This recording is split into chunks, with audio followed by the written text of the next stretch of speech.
With our Washington correspondent, Dmytro Onopchenko, we will now discuss an equally interesting topic that has become a top story in all reputable media. It concerns the mysterious visit of CIA Director John Ratcliffe, who flew to Moscow the other day. The first such trip in all the years of the full-scale war. Officially, neither the White House nor the Kremlin is explaining anything. Therefore, a wave of various versions has appeared, ranging from analytical breakdowns to conspiracy theories. Is there any truth in them? We will figure it out together with Dmytro. He is live with the studio. Dmytro, what do you know? Well, let's just take a look together live at all the details, and the first one is a telling fact. The first data about this visit didn't appear from a press conference or an official announcement, but at the moment when people simply opened a service that tracks the movement of aircraft. And here in real time, our directors will show you this picture right now. People saw in real time on the flight radar service how a certain military aircraft was flying from Washington via Riga, heading towards Moscow's Vnukovo. It was clear that this was a special flight, it was clear that this was a special mission, and only after the fact did it become clear who exactly was on board. But look, well, the tracker on such planes can be turned off quite easily. Therefore, if the American administration, if the CIA, if the top official himself did not want his plane's movements to be tracked or for his arrival in Moscow to be known in advance, well, they could have simply classified the route and technically turned off the tracker. So this leads us to the first conclusion. The Americans wanted this to be known.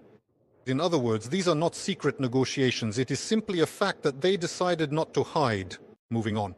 According to Peskov, the CIA director did not meet with Putin. There was contact, and I am quoting here, only at the level of intelligence services. Although Putin, according to him, was immediately informed. But here is an interesting fact, and it was disseminated by a journalist from Putin's presidential pool. That is, these are the correspondents who accompany the Russian president everywhere, that Putin changed his schedule on the very day the CIA director arrived, canceling a planned large-scale event. Well, I mean, we don't know for sure if that's the case, but the conclusion suggests itself that most likely they were simply planning a certain window for Putin in case the negotiations at a lower level were successful, so that he too could, at the last minute, have the opportunity to meet with the CIA director and receive him personally. Moving on to the versions. Pro-Kremlin bloggers. It's extremely interesting to watch what they say because we all understand where they get their talking points from. Started saying that Ratcliffe is a different type of negotiator than Witkoff and Kushner. He didn't come to talk about politics but to bargain over intelligence data. Well, they are voicing a version that the CIA director allegedly said.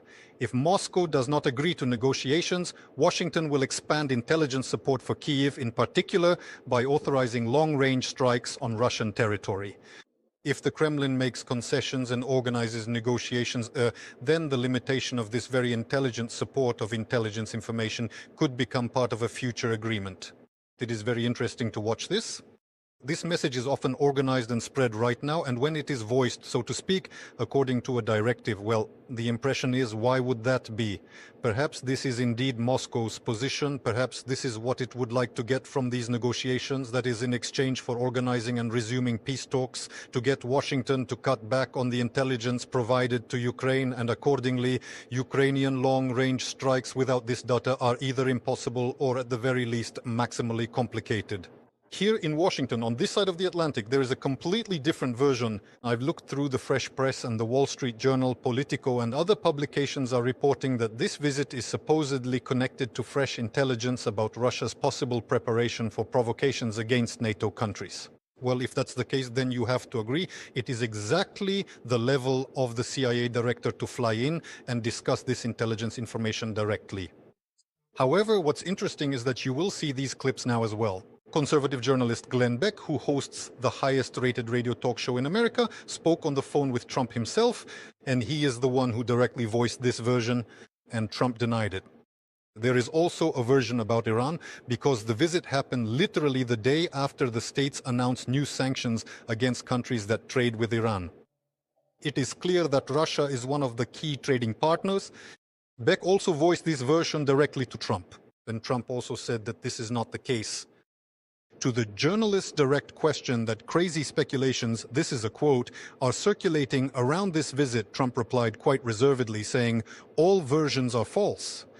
The trip was semi-routine. And he added, something might come of it. But again, it could absolutely have been a secret part that the president knows about, of course, but does not talk about on air. And well, it is very likely that we will only learn all the details of this trip from memoirs that will be published after this war ends or after the top official resigns. What is interesting? In order to voice one more version, my own version, that is why I am here in the United States. This morning, I consulted with several former top American officials who dealt with national security issues. I am in constant contact with them. And precisely what we discussed, what we started talking about, is that the visit of Witkoff and Kushner to Moscow is stalling, and supposedly that is exactly why they are changing the negotiators. And experts were considering and talking about this, writing in the press about the CIA director as a replacement for Witkoff and Kushner. What I feel from my years of working here in the United States and what I have heard from my American interlocutors is that this is not the case. Kushner is the person closest to Trump, the husband of his favorite daughter. Witkoff is his close, longtime friend. I was told that he is one of the few people who has an office not just nearby in the American administration, but directly in the White House. And so the main conclusion is this is not a reformatting of the political track, but an absolutely parallel line. Intelligence analyzes the information, intelligence assesses the risks. That is, this is not part of the mandate of the two special envoys. We can also assume it's in Trump's style, in Trump's negotiating style, that this is a good cop, bad cop game. That is, there are Witkoff and Kushner who, well, at the very least, Witkoff often plays along with Putin. And now a bad cop has appeared? In conclusion, to sum up, officially only one thing has been confirmed from this. The meeting between Ratcliffe and representatives of Russian intelligence took place. Washington sent a signal, and this signal was not sent as a hint, not during a phone conversation, because such things are simply not discussed over the phone, but rather like this, through a person whom the Kremlin cannot help but listen to. Well, and there is one more argument. I heard it this morning here in the congressional corridors. The thing is, the Democrats are currently preparing to hold special hearings to pick apart the policy being conducted by the Trump administration. They can summon any official to the carpet, Witkoff, Kushner. And even if the Secretary of State or the Vice President were to fly out, each of them could be summoned here to a meeting of the Senate Intelligence Committee. The CIA director was indeed also summoned, but that's a situation where he comes behind closed doors, simply tells the congressman that it's a state secret and that he won't answer those questions. So another version has appeared.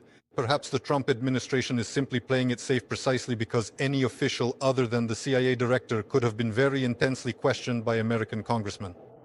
Well, those are the kinds of scenarios being discussed in Washington. Back to you, colleagues in Kyiv. Thank you. Our special correspondent, Dmytro Anopchenko from the United States.